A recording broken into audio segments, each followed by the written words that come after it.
Thanks everybody for being here. We are here today to examine in detail VA's conference spending, particularly following the VA Inspector General's highlighting the wasteful spending that occurred at HR conferences in Orlando in 2011. I also want to examine VA's response to this committee in Congress regarding its conference spending. I think that, fundamentally this hearing is about accountability to the veterans, to the taxpayers, and to this oversight committee. And I am concerned on all fronts. And I want to briefly share today why.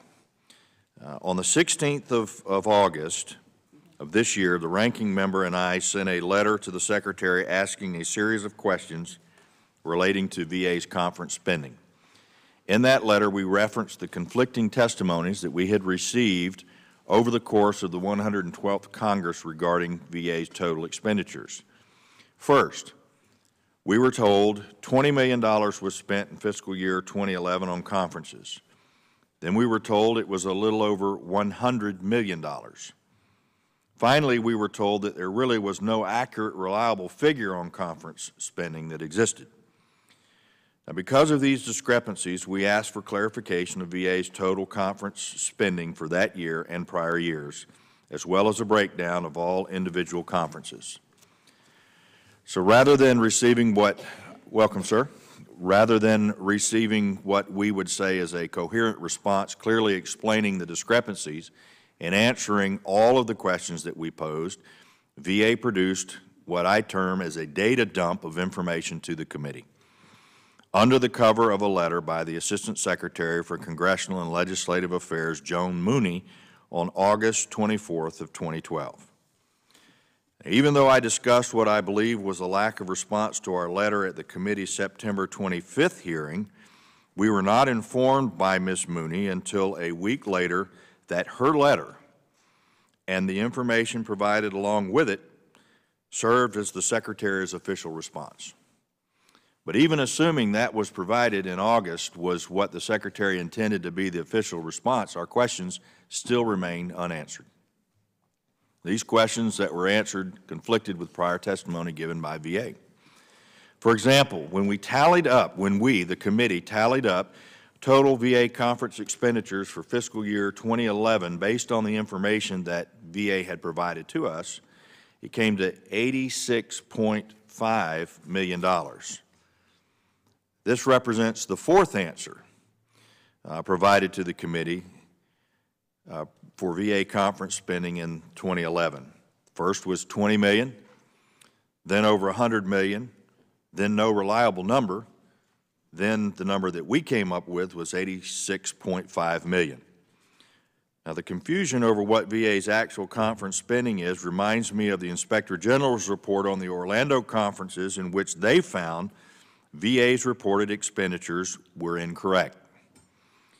Absent any clear response, I'm left to wonder whether VA at best has no reliable controls on its spending, or at worst is hiding, and hopefully I don't believe that this is the case, but that VA is trying to hide something from the committee. And so during questioning, hopefully we'll be able to get further answers this morning. Further, after reading that VA Chief of Staff John Gingrich would, going forward, be approving all overseas travel, on behalf of VA, I asked staff to inquire about VA's spending on foreign travel. I wanted to know how much was spent on overseas trips over the last 3 years. What were the purposes of the trip, and who went on the trips? This is pretty straightforward. It was made in August, and I've repeated it several times, yet I have not gotten an answer. I have no answers which would help us understand whether the pictures posted on the VA Canteen Services Twitter feed and Facebook page of a European field trip, which, if you look at the screen, everybody can see there. Those are pictures. Do you have the sheet you gave me? Those are pictures from Italy on the Facebook page of the VA's Veterans Canteen Service. And one of the things that bothered me the most was a post that said, somebody wrote in and said, "Tough trip." VA Canteen Service response was, "Research is tough, but someone has to do it."